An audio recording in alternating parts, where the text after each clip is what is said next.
right, good morning, everyone. Welcome. We are through the O'Fallon Shiloh Chamber. Myself and three of my colleagues, Sandberg, Phoenix, are here today to talk to you about COVID-19 best practices for phased reopening. You should have that up on your screen. And I am trying to mute everyone as you come in, but if you can also be cognizant to mute yourself. Feel free to enter anything in the chat box. If you have any questions, please put those in the chat box, and we will make sure that we do answer those later on if possible, if time allows. And we will read those out if necessary later on to make sure that everyone is aware of what those questions are and responses. And we may even answer some while we go. So without further ado, for your presenters today, you have myself, Lorraine Cavatayo. I run the O'Fallon, Illinois office for Sandberg, Phoenix, and practice mainly in corporate realm of things, as well as estate planning, trust and estate litigation, and administration. Also with me today is Phil Graham, who is the head of our employment team. He is based in the St. Louis office and coordinates all the employment team from all over the various office locations, which were on the screen. We also have Tasha Childs, and Tasha has been with us about 6 months. She's been practicing or longer. She does a wonderful job as a presenter, and she has put together the slides that we're going to be presenting on today. So without further ado, I'm going to start us off and then leave the rest to Phil and Tasha. And then, as I said, we'll take questions at the end. So COVID-19 best practices for phased reopening. On the first slide, we're showing the expectations from the U.S. Chamber of Commerce. And the most important thing, I think, is the diagram on the side in this particular slide. It's indicating that reopening is going to be a much more complex thing than everyone thinks it will be. This isn't a get up, go back to work, and be there just as we were when we left. And there's not going to be one single best solution. Just listening a second ago with Jessica and our lead-in group, they were discussing maybe they need to talk about what each group is doing, and maybe you can take each one of those and mesh something together as a totally different solution for your particular organization. And it may be that you have to take solutions 2, 4, and 5 and incorporate those, or maybe 6 and 7. The key, as noted on the next page, is to be flexible. And just as it is right now, and things are changing constantly, I seem to think I know what's going to happen the next day, and then the next day arises, and there's something totally different that has come up that we have to deal with. So it is changing constantly. You have to be flexible that on a daily basis, this is going to be changing for everybody. And I am trying to mute everyone as you come in, but if you can, please mute, that would be fantastic. Thank you. On the return to work policies, very interesting as this was put together. Already we were assuming before it had actually taken place that the federal government wouldn't be as involved in developing those return to work policies. Rather, it would be state and local. As we're speaking today through the O'Fallon Shiloh Chamber, with reference to Illinois in particular, given the recent lawsuit by the politician in Xenia, which was ruled in favor of only that politician, that there's a temporary restraining order that has been granted that he will not have to comply with that stay-at-home order. That is now in the appellate court, and we should have a decision here, I would think, sometime soon. Because of the time frame, they have to move that case rather quickly. Given that case and some recent things I've also heard in the news as of yesterday, we have not only other politicians considering filing the same suit in their areas, but also on top of that, there was an indication that the governor is even considering, does he need to let this to local leaders to make those decisions? So will that come for St. Clair County with Mark Kern, and in Madison County with Prenzler? Who knows? Yet to be seen as to how that will happen. But I do have a feeling for Illinois, at least, it will probably eventually lead to a difference of how Southern Illinois opens up versus Chicago, which has the most cases for the state of Illinois. Expect financial support again from the government to achieve this successful implementation. We don't know yet if that will be in the form of other tax benefits or actual cash financial support in that regard.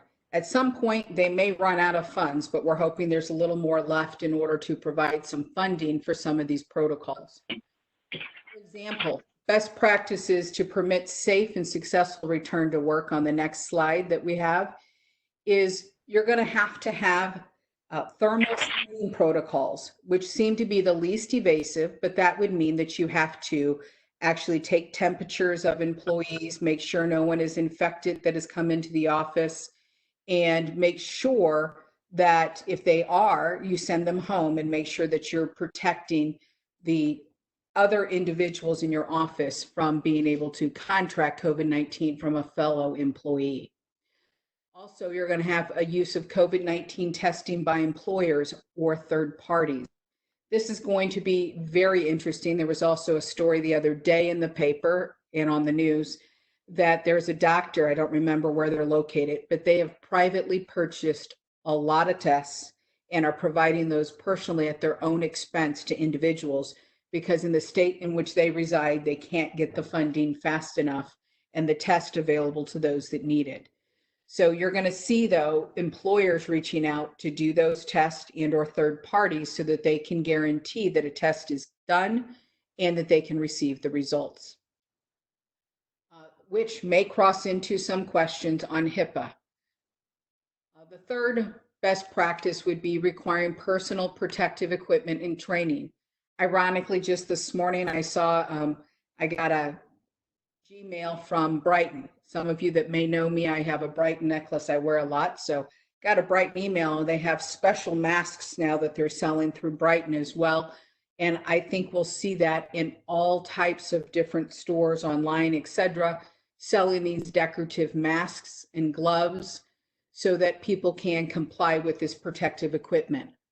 They're talking that if you go to a movie theater, perhaps even a church, etc., you will have to regularly wash your hands as you come in or use some kind of hand sanitizer at a station.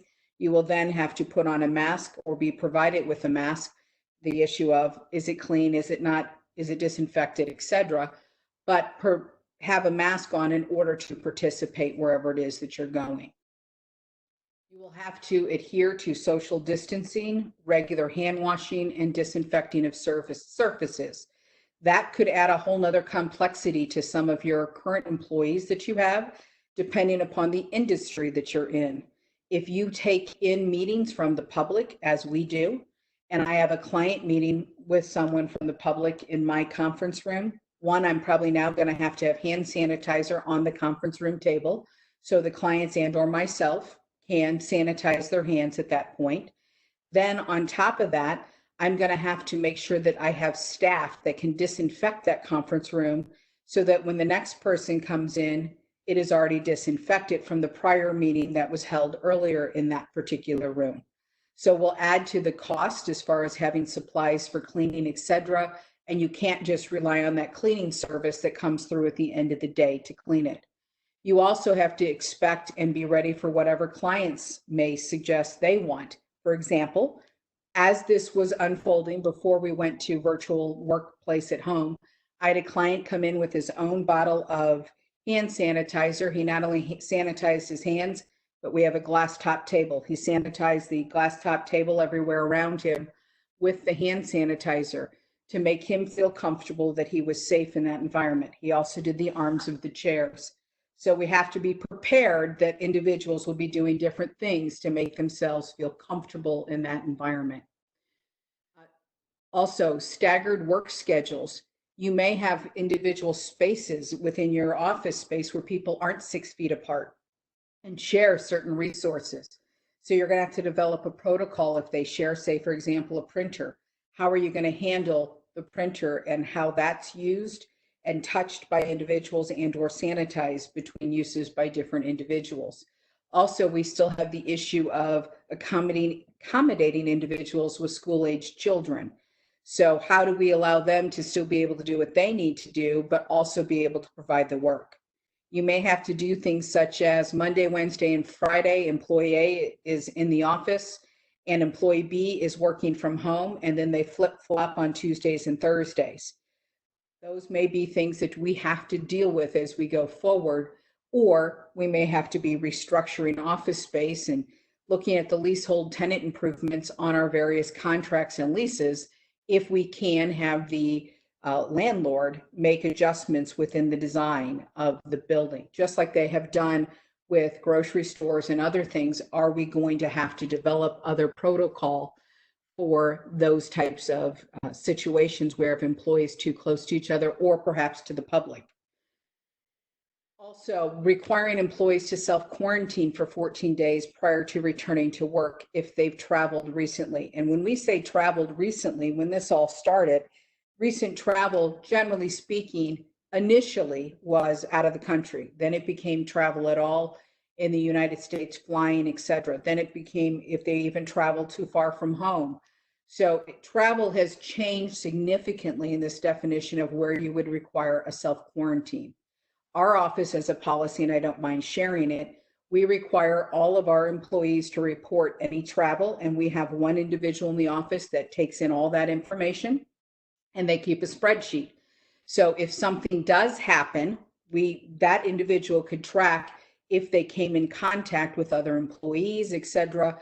How was that limited, etc. We also track as to offices right now, because we are all working virtually, who are in offices, etc., and when have they been in the office, so that we also have that understanding. We have also asked, which is interesting in this current environment, that we're pushing into a little bit of the privacy, but we ask that they also disclose if close family members living in the same dwelling have traveled recently, because that could also impact the employee and therefore the other employees in the company. And there is definitely a vested interest in tracking all this information, because as Tasha and Phil are next going to talk about, what are your potential exposures liability wise and otherwise? What are your responsibilities as the employer to protect those employees and others? Tasha and Phil, and I don't know which of you, so if you want to unmute yourself, that'd be great.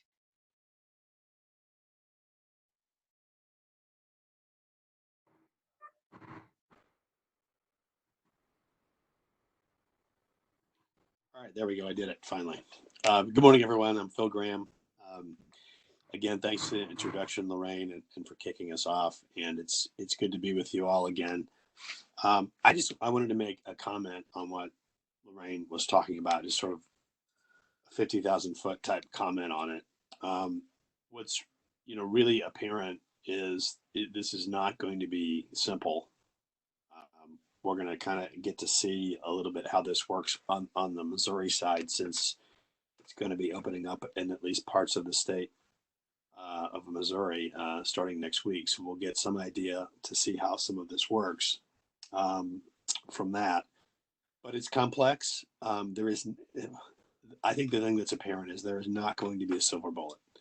And, at the end of the day, there is no way for anyone, an employer or any business owner, to provide a zero risk environment. It's impossible. And so what all of the things that we're talking about and that Lorraine was talking about are designed to do is, mitigate risk, both of exposure to potential disease, to the virus, to your employees and to customers, which is very important, of course. And then, if you're doing that, that will mitigate your risk of claims, either workers' compensation or lawsuits. And that I wanted to touch on because I think we're watching closely to see whether the states and federal government are going to have legislation that may provide some immunity to employers and businesses that are, as they reopen, from claims related to COVID-19. And that's going to bear watching to see how and if and when that shakes out and what that's going to look like. My personal belief is there will be something like that, but I don't know what it's going to look like. So we're just going to have to keep an eye on that and see how it evolves. So With that said, job restoration rights, this really relates back to what we talked about before, which is the EFMLA, the Family and Medical Leave Expansion Act. If you've, yes, yeah, thank you. If you go, if you recall, employees could have, there was an extra leave condition required or permitted if an employee was needed to be off with children at home during this pandemic. And so if they're coming back from that leave, you will need to restore them to their prior position or a substantially equivalent one. Again, that's unless you have fewer than 25 employees and that position no longer exists due to operational changes that were occasioned by the COVID-19 crisis. But again, if there are no equivalent positions available, the employer has to monitor and contact the employee within the next year if an equivalent position becomes available. So those are two important things to remember. All right. So next, we'll talk a little bit more and get into potential legal liabilities. One of the things from a labor and employment standpoint is we want to try to avoid discrimination claims or retaliation claims and the like. So a lot of our talk is geared to that, in addition to just general liability issues that you might have from customers coming into your place of business. So really, to prevent discrimination, what we want to do is use objective measures. And these can be things like providing a form to employees prior to them coming in, wherein they can indicate if they're immunocompromised or if they live with someone who is, but without requiring disclosure of the specific reason. So again, we're trying to be sensitive to both the confidential nature of health information and the legal protection relating to that, and balancing that with our need as employers to ensure that we are providing a safe workplace for all of our employees and also for our customers who we're coming in contact with.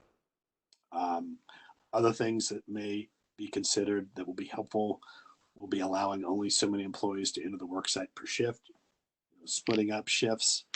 I have a construction company, general contractor client who has been operating during this entire time.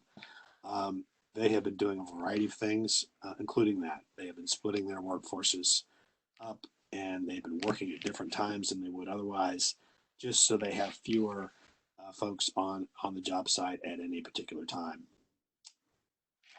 All right.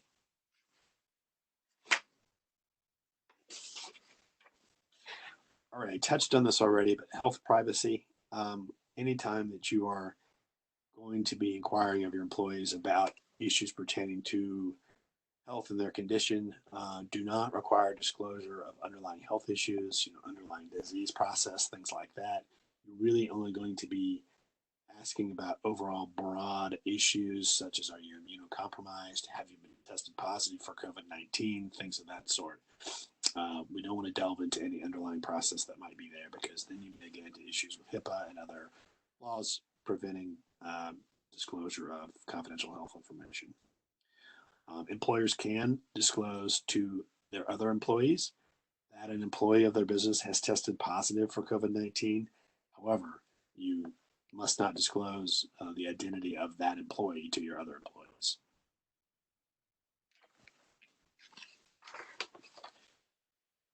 All right, if you're using independent contractors, this is general advice too. Be careful because depending upon the degree of control you're using, exerting over those independent contractors, you may be found liable for their actions.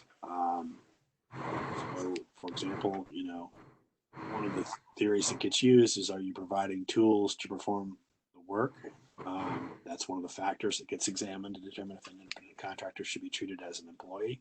So if you're providing them with the same personal protective equipment and the like, may mitigate or militate towards finding that independent contractor is an employee. So if you're using independent contractors, I think the best practice is to work with them, communicate with them about the kinds of things that they are doing and what they are planning to do when they come back into your place of business.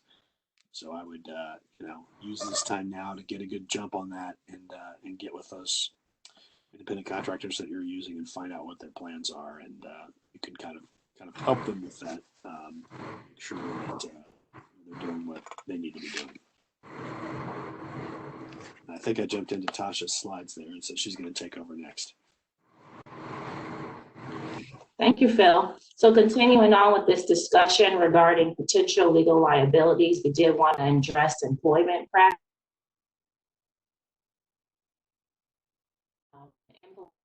Guidelines to avoid liability for employees who refuse to submit to thermal testing or who view returning to work as a danger and refuse to do so.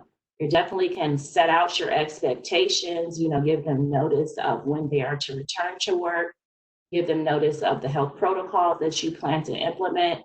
But again, it will be the employee's decision at that point to give the idea that you are forcing or requiring employees to submit to thermal testings and return. That will ultimately be their choice after you have given them notice of what you plan to do and what the expectations are.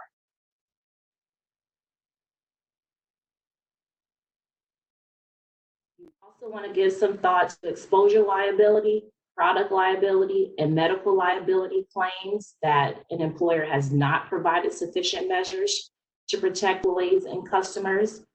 The best that you can do to reduce these claims is to just adhere to some of the suggestions that we are recommending today, adhere to the advice of the CDC, the Equal Employment Opportunity Commission, the DOL, OSHA, all those entities. That's the best thing that you can do, is to use your good faith efforts to comply with those recommendations to limit your liability.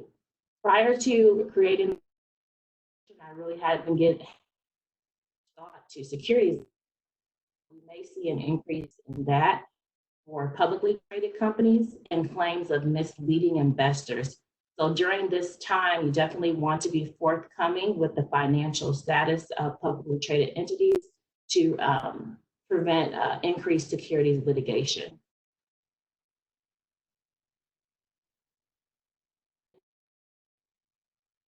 I want to caution you the use of notifications and automated texts and phone calls and voicemails to your customers.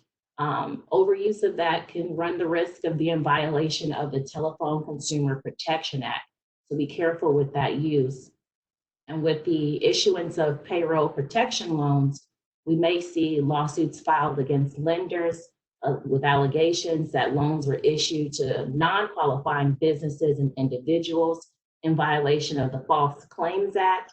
So even as lenders that issue those loans, definitely be careful, cross your T's, dot all your I's to ensure that you are issuing those loans to qualifying persons.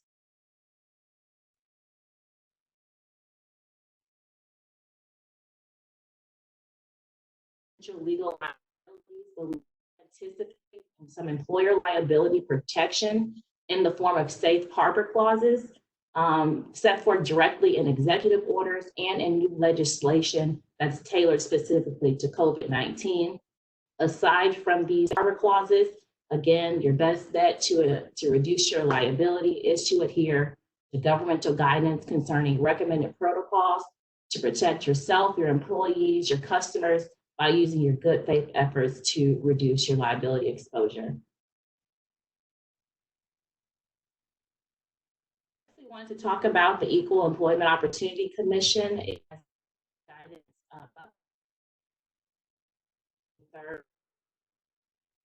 the EEOC will continue to enforce workplace anti-discrimination laws, such as the Americans with Disabilities Act, the Rehabilitation Act, Title VII, the Age Discrimination and Employment Act, and Genetic Information on Discrimination Act. These laws continue to apply even during COVID-19, but you can rest assured that they do not interfere or prevent employers from following the guidelines and suggestions made by the CDC or other state and local public health authorities about the proper steps employers should take. So keep these laws in mind. They still are in force and in effect, but you can implement DC or other public health authorities.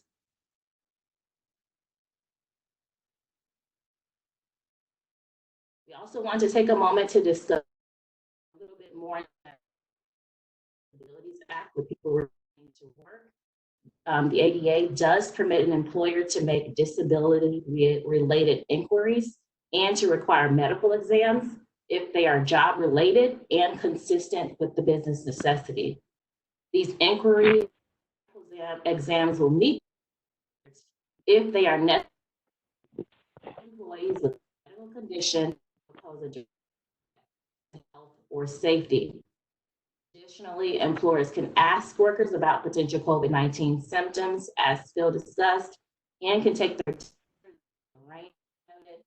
But we want to highlight that some people with COVID-19 do not have a fever. So as Lorraine indicated, thermal testing will be one solution, but you're definitely going to have to implement a variety of solutions to ensure successful reopening.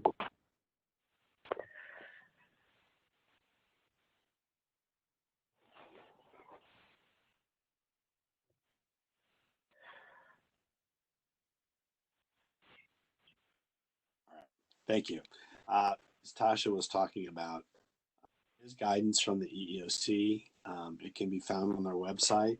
Some of it is very helpful. So I would direct you there to take a look at what they have. There's also guidance available on health related issues, particularly from the U.S. Food and Drug Administration, the CDC, and other public health authorities. So yeah, I think it's a good idea as we're kind of slowly towards a reopening in Illinois that you keep an eye on these sources because, as Lorraine mentioned too, it's changing and it seems to change from day to day or week to week, and so it's a good idea to be knowledgeable. And those are excellent places to go to find information that's that's out there to all employers. Talk quickly about maintaining information about employee illnesses and medical and confidential medical records. This applies not only during the COVID-19 situation, but generally. Anytime that you have employee medical information, and particularly medical records, those must be maintained in a separate file from the personnel file. They should never be in the employee's personnel file. And I smile because in a lot of the cases that I defend, one of the first things I ask for is the employee's personnel file. And, it's not all that unusual that on occasion I'll find a medical record or two in the personnel file. And I'll have to go back to the employer and explain that you really need to make a practice of separating those two things because if you're investigated by the EEOC at some point and they find medical records in your personnel files, then you've got another problem with them on top of what you may have already with the ongoing investigation. So that's just a general caveat, but I think it becomes particularly important during this time when employers are going to be getting into more of this information and receiving more of this type of information from their employees. And, I believe the regulations say that they are to be, the medical records file should be kept separately. It should be kept secured. If it's a paper file, it should be kept in a separate locked file cabinet. If it's a digital file, I would say it should be kept in a separate secured site electronic file for medical records only for that employee. You don't want to mix medical records of all employees in one single file. You want to have John Smith's medical records file, Jane Doe's medical records file, etc. So those are important and could be issues that are going to be arising. So more guidance from the EEOC. Tasha touched on this, but I'll talk a little more about the ADA and what it permits. And it does permit employers to obtain a doctor's note certifying fitness for duty. But, there's a real question of what is that going to mean in this context of COVID-19. I don't think you're going to get very many, if any, doctors who are going to write a letter certifying your employees are fit to return to work and disease free. They aren't going to write that letter because they don't know. And so the best that you may be able to hope for is for employees to certify to you that they are, as far as they know, symptom free and they have not tested positive, not received a positive test for COVID-19. As we talked about before a little bit, employers can reveal that an employee has tested positive to their coworkers as long as they don't identify that employee. Employers may also disclose the names of employees who test positive to public health agencies if that's required. Employees who are receiving reasonable accommodations under the ADA prior to the COVID-19 crisis and business shutdown, they may be entitled to additional or altered accommodations, absent unreasonable expense or burden on the employer when you come back to work. So just because you were providing one accommodation for that employee before all of this happened, you may want to take a look at those now and see, all right, when this employee returns, is that still going to work? Is there anything we're going to need to do differently?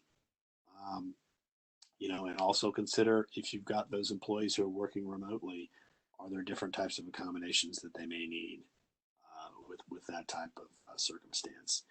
The key on ADA accommodations is, it is supposed to be, the phrase is an interactive process between the employer and the employee, but there is a duty on the employer to be proactive and to be active in the process. So you cannot just wait on the employee to initiate.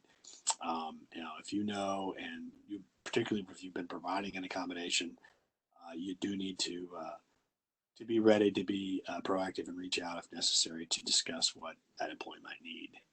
Because what you don't want is them to come back later and say, gee, they just ignored all of that and they knew I had these needs before I went out and they didn't try to figure out what would need to be different when I came back or while I was working remotely. So those are pointers and things to kind of be thinking about if you have those folks in your workforce. All right.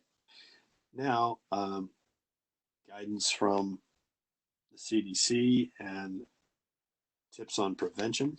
An individual who has COVID-19 or symptoms associated with it should not be in the workplace. You are, I think, within your rights to delay the return or start of those employees or applicants until, such time as the CDC is currently specifying them being symptom-free. An individual who has COVID-19 or the symptoms associated with it cannot safely enter the workplace, and therefore, if you have extended an offer, that person is positive, I think you can withdraw that offer. You may want to consider whether it's worth waiting until they're symptom-free within the time frame provided by the CDC. But if it's a situation where you need that employee and you're open for business, quote, open for business, whatever that's going to mean, I think you're within your rights there to withdraw that job offer if they are unable to come to work or unable to work in some way to fulfill the job duties.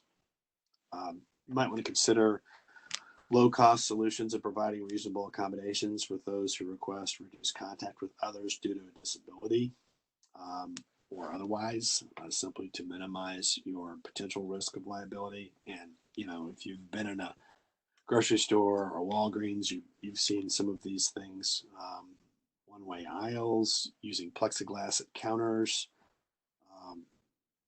using tables and other barriers to, provide the minimum social distancing between customers and workers and also co-workers, wherever feasible. And again, this kind of gets back to my comment at the beginning, which was there isn't a silver bullet. There isn't one thing we can do to make zero risk. That is impossible.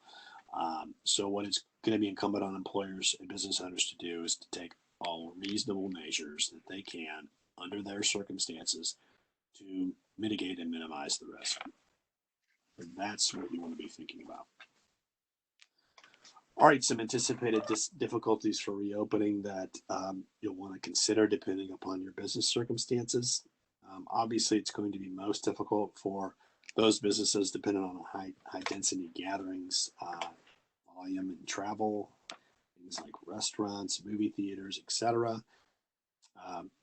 I think the restaurants are probably going to have to consider removing some tables, making more space between tables, and trying to address things that way. The movie theaters may try to do some of the same thing where they're only going to allow so many people into a theater and require them to sit so far apart. So those are the kind of things you need to be thinking about in your business. If you have individual employees experiencing hardships delaying their return to work, they fall into a vulnerable category. They lack childcare, etc. See where you can. I think it's going to behoove you to be flexible wherever you can in those circumstances. And if in your business it's been proven that these employees can work remotely, then by all means, continue to permit them to work remotely until things settle a little more and they're feeling safer and you're frankly feeling safer with having them back in your business if that will. All right, and now Tasha's going to take over again and talk about phase reopening and CARES. Thank you, Phil. So yes, we wanted to talking coronavirus aid security. Thankfully, Congress passed the Payroll Protection Program and Healthcare Enhancement Act on April 24th, 2020. It's a nearly $500 billion stimulus bill. It includes $300 billion to replenish the SBA program, including the Payroll Protection Program, $60 billion for a separate economic injury disaster loan program, $75 billion is being allocated to hospitals, and $25 billion will be allocated for continued virus testing.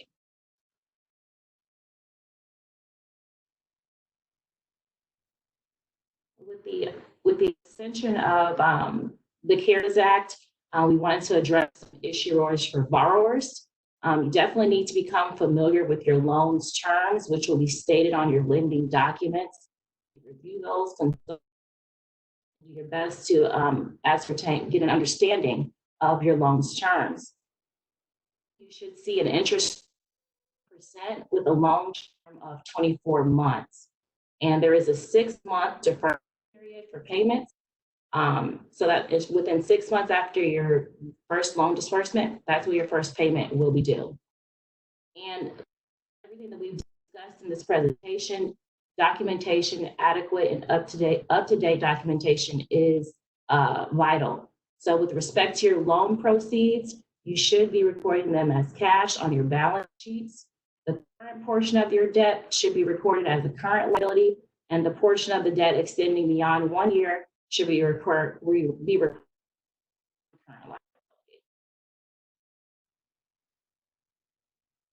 And as with all loans, your interest will accrue on the outstanding loan balance on the date the loan was issued. But note that not all lenders are going to have the same calculation, so borrowers, again, should review your loan's terms and your lending documents to understand how interest will accrue and how that lender will calculate it. You must apply directly with your lender with respect to forgiveness. Lenders have 60 days to approve your request for forgiveness. The SBA has indicated that it will reimburse these lenders within 30 days from the issuance of forgiveness.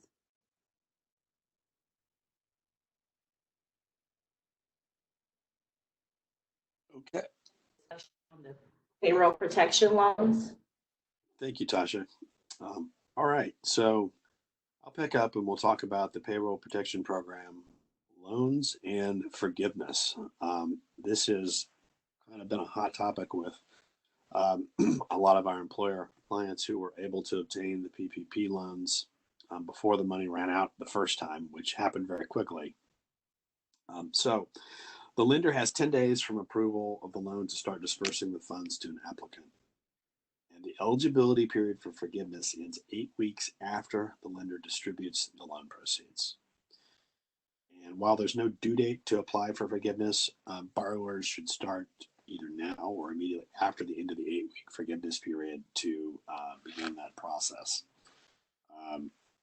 Should note that any accrued interest will become due if the loan is not forgiven or repaid before the end of the 6-month deferral period. So it is important to be timely with respect to this.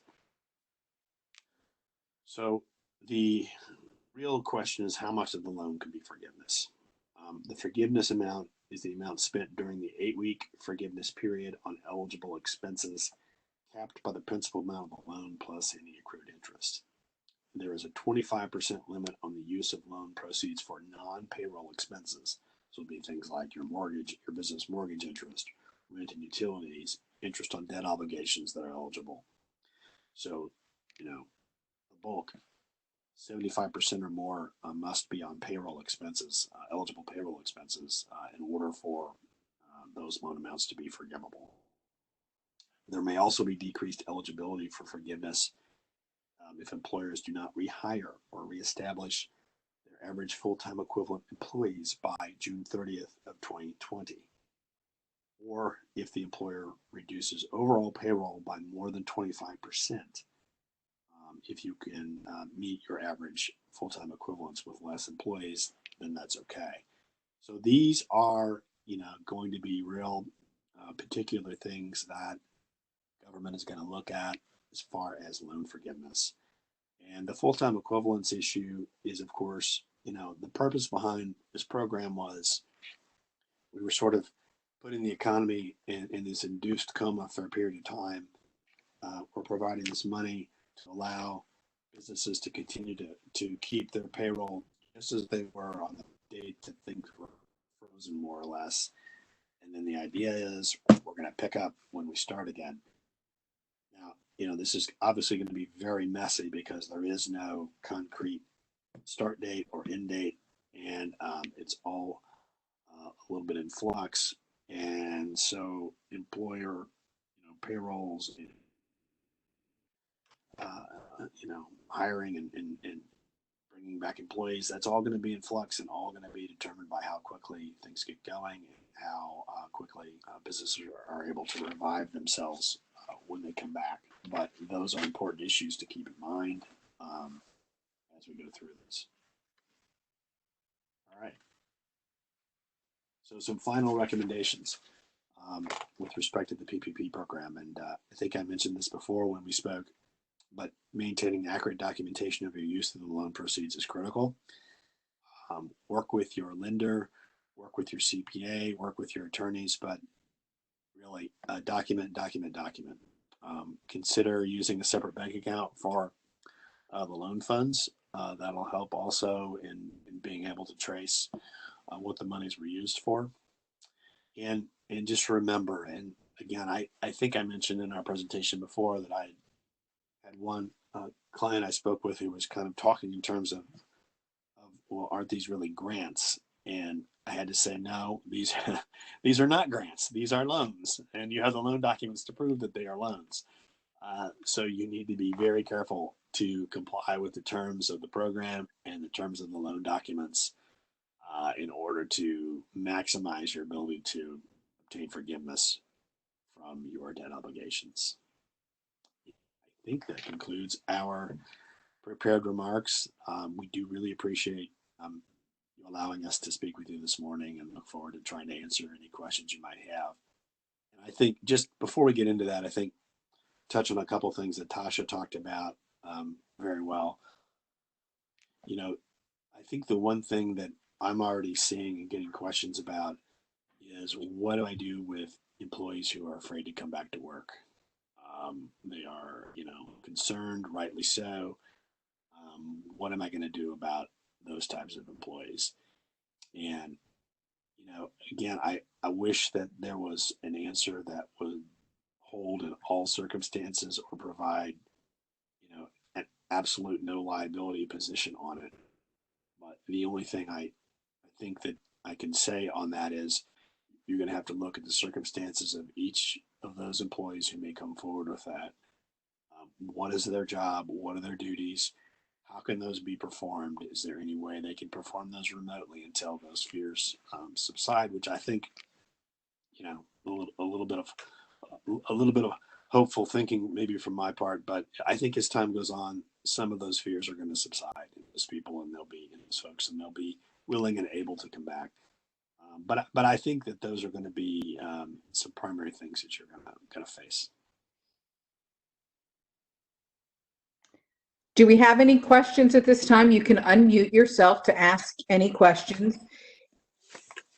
Or if you want to type the name or question in the chat box, I'll read them out and we'll answer those questions for you.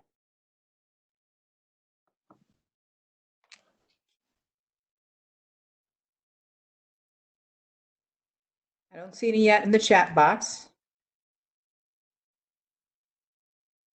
Well, I'm giving everyone a second to unmute because I know there's got to be some questions here. I'm going to do this as far as opening. I'm going to unmute all the call-ins and let you have an opportunity, because you may not be able to do the unmute as easy if you are driving. So if you are on the phone, I just unmuted you so that you can ask any questions you'd like. I'll remute that in just a second. Lorraine. On the phone? Yes. Lorraine, this is Cheryl Brunsman. My question is specific to our vulnerable population, senior citizens that we serve. I know I'll be looking to not only the CDC and the Illinois Department on Aging, but do you guys have any specific recommendations as we rephase, that population into a senior center?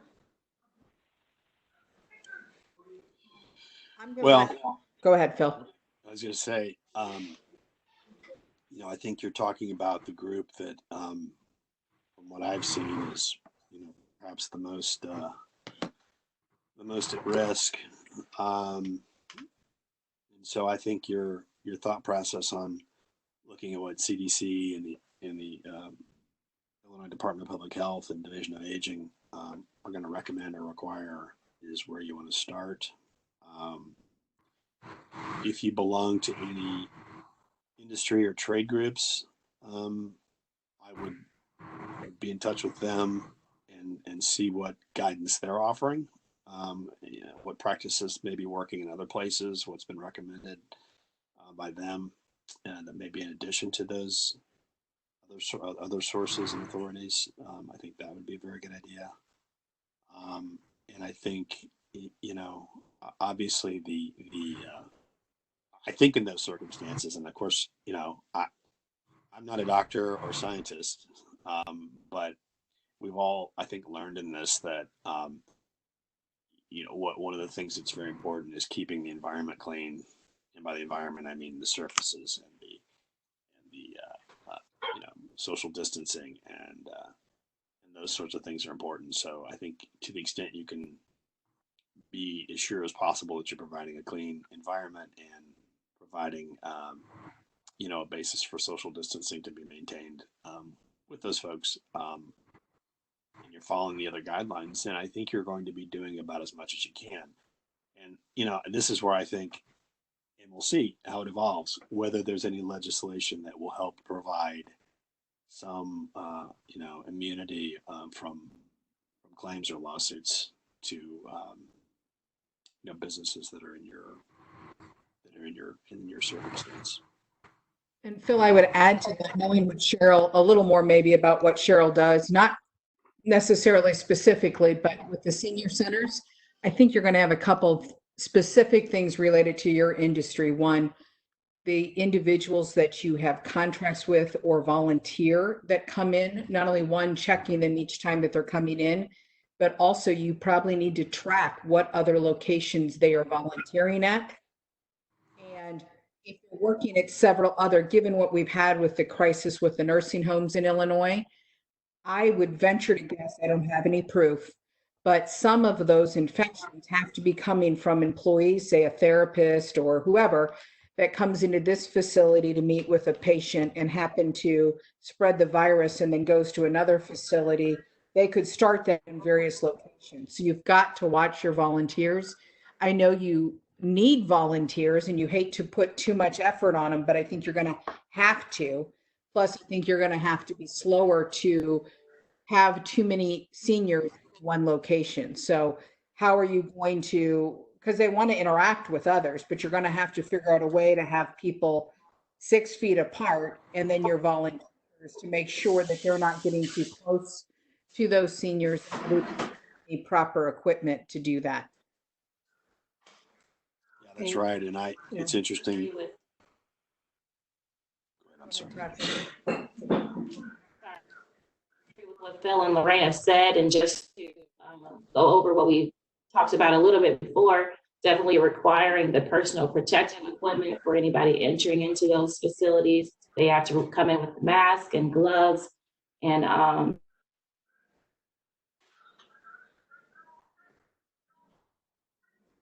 implement the use of the testing if you're able to do for anyone entering into your facility, to at least check to see if they are exhibiting a fever or any other symptoms. So I was going to suggest that too, that taking temperatures and having a checklist form of the major symptoms just to check. No, I don't have this. Again, it's not a guarantee, but you're doing as much as you can to provide the safest environment as you can. And it is interesting that what Lorraine said is I just read something before we got on here about nursing homes and senior facilities, and talking about one of the reasons why it may have gotten so bad in many of those places is because you do have so many of those employees who work at multiple facilities. They work here one day, they work at another one another day. They work here in the day and they work there at night. And so they were traveling back and forth. And sometimes there was a lack of equipment. And early on in this, nobody had a handle on this. So, I think hopefully we've learned a lot, and we can apply what we've learned now to going forward. That will make things a lot safer and easier to manage the risk. Bill, and Tasha, we have 2 questions. First one is, everything from the CDC are guidelines or recommendations. What possible legal risks does an organization pose if it does not comply with the recommendations? Sure. Tasha, you want to take that first? Yeah, you do run the risk of the different liabilities earlier, exposure liability, claims of people saying, or medical liability saying that you are not implementing the recommendations as suggested. You're definitely going to risk the liability of being sued for not complying or implementing some of those recommendations. If I could go back through the slide, I think we had listed out several different potential liabilities that you may incur without using those, from your employers, from your employees to your customers. It's highly not recommended that you don't comply with those suggestions. You definitely should be trying to implement them. Yeah, one of the good faith efforts to do so. Thanks, Tasha. And one of the risks I think you run there is, your employees' claims may be under the workers' compensation laws, but if you're not implementing those recommendations, then I think you risk allowing them to sue you in court rather than dealing with them in a workers' compensation proceeding, which you'd almost always rather do as an employer. So, you risk opening yourself up to more litigation by not doing those things. None of them are guarantees, because it's very easy to go down to the courthouse and file a lawsuit. But all those things, if you're doing them, are going to be evidence that you were taking reasonable care under all the circumstances, and that's all you can do. And all I would say, and adding to that, and then I'm going to get to some of the questions here that they have, is remember this: if you're in a lawsuit and they hold up the CDC rules and say this would have prevented what happened to me, if you're not following those regulations, you better have documentation as to why you had decided not to do it and your rationale for it. Otherwise, then they have the law on their side, and you can just say, didn't do it. That's not going to be a good defense in that situation. So make sure, if you can't, for some reason, you've documented, you looked at it, considered it, and why you're not doing it. I have a question that was specific about the SBA loan and the PPP and some guidance there. I'm going to skip that briefly, Nathan, because we don't have our banker on the phone today to handle that question. If we have time, though, I'll come back to it. I'm going to go to this other question, which is, will we need to take the temperature of everyone who comes in our office, not just employees? What about any events we may possibly have within the parameters at the time? Will we need to take attendee temperatures? Yeah, those are good questions. And I think it's going to be evolving a little bit. It may be a very good idea, at least in certain businesses of a certain size, to take employee temperatures. As to whether or not you're going to be able to take customer temperatures and monitor that. Certainly, it's your premises, and to a large number, you have control over who enters and who doesn't. There are, of course, certain public accommodation rights that are existing under the law. But again, I think to the extent, I would point you to the CDC, and I would point you to what their guidance is or may become with respect to customers and others. As far as large events, I think those are going to be tricky to manage for a while.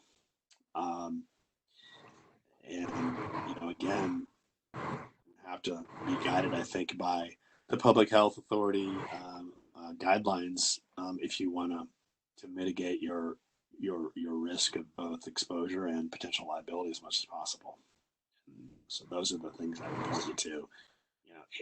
And in those circumstances, anything you can do to provide distance, anything you can do to provide reasonable separation, those are the kind of things you want to be looking for. I would also, perhaps knowing who asked this question and what's involved, and also for any business as well, is if you're having an event and you're going to take temperatures, publicize it on when you're doing your invite. If you say you will be asked to have your temperature taken in order to enter the event, then they can make the choice before they arrive as to whether or not they want to participate and be there. Because what we don't want is, in addition to everything else, a huge scene over the fact that somebody does or doesn't. Also, I think individuals looking at invitations for events are going to have to consider, do I want to go? Will I be safe at the event that I'm going to? You're probably going to have to start putting on there, masks required or something of that, or recommended. Maybe you can't say required, masks recommended, and temperatures will be taken, etc.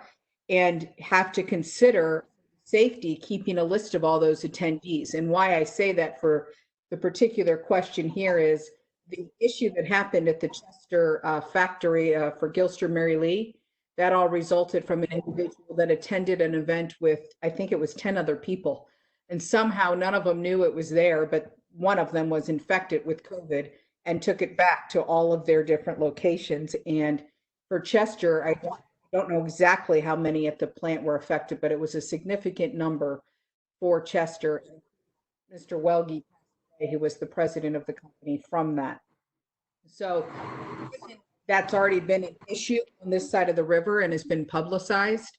I think you're going to have to take steps to note that, to make sure your individuals that are attending feel comfortable that they can come. And then, as Phil said, you're going to have to figure out some distancing. So will you have people stand so far apart?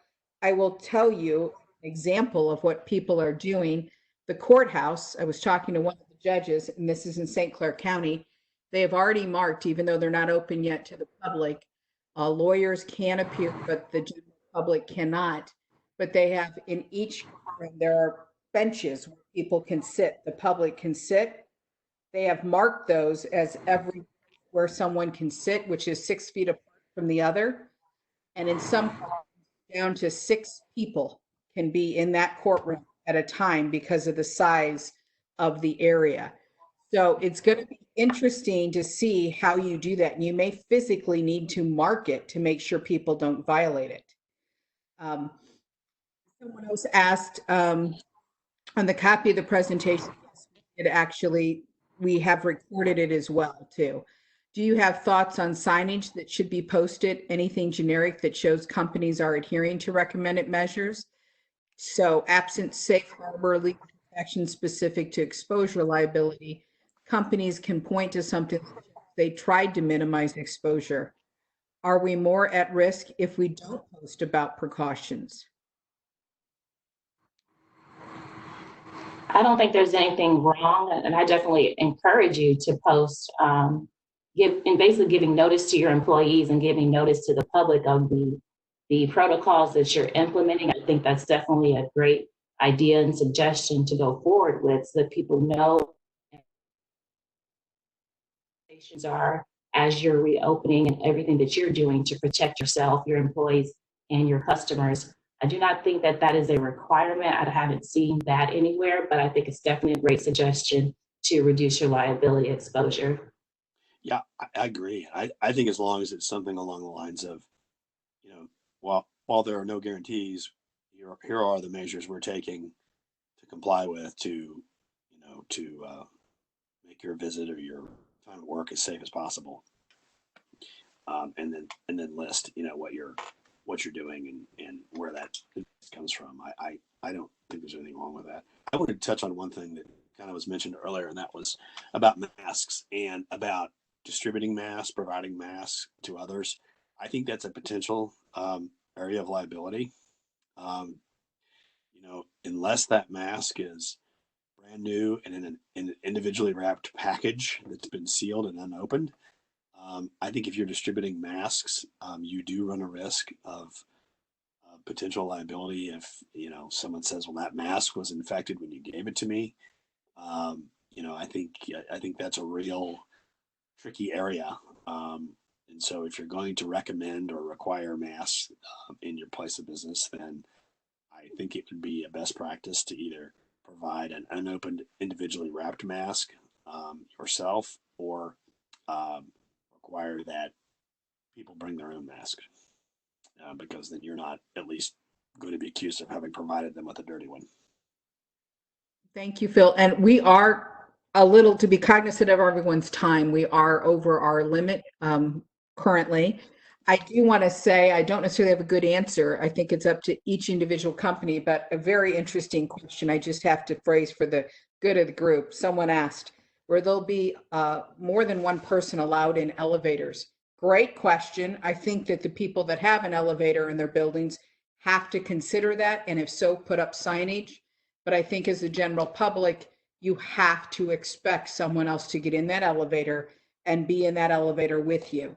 I was in Deerbergs the other day, minding my own business, keeping my social distancing. I'm leaning over, and the next thing I know, I feel someone brush against the backside of me. So obviously, they were not observing the social distancing. And when I looked up and I said, "Excuse me," they looked at me like I had a problem. So we just have to be aware of making sure you take every precaution for you. Wear your mask, wear your gloves, and do everything you should. I go into my office here in O'Fallon every day to check mail. I wear gloves, and I'm the only person in the office at that time. And generally speaking, no one else has been in that office, but I wear gloves other than if I absolutely have to take them off because of whatever it is that I need to do while I'm there. I keep those on just for the mere purpose of the doors. It's a public building. I'm checking the mail. It's someone else has touched that. So just be cognizant of protecting yourselves. And we thank you very much for this opportunity. And thank you, Debbie, and the O'Fallon Shiloh Chamber for this opportunity to speak to all of you. If you have any other questions, please feel free to follow up, and we'll see if we can't provide you with some other questions, and or please call your own counsel and ask them those questions if necessary. Thank you. And thank you, Phil, and thank you, Tasha. Thank you, Lorraine. Thank all of you. Thank you, Debbie. Thanks, everyone. Thank you all. We really appreciate it. For those of you who are members of the O'Fallon Shiloh Chamber, we'll have this on our Facebook page. Once we get the link, we'll also put it in our weekly e-news next week. And if you're visiting us from another chamber, just contact me at director@o'fallonchamber.com and I'll make sure I give you the link. Thank you so much, Lorraine, Phil, and Tasha. We really appreciate it. You really put on a great show. Thank you very much, Debbie. Debbie. Everyone have a great day. Have a good weekend, everybody.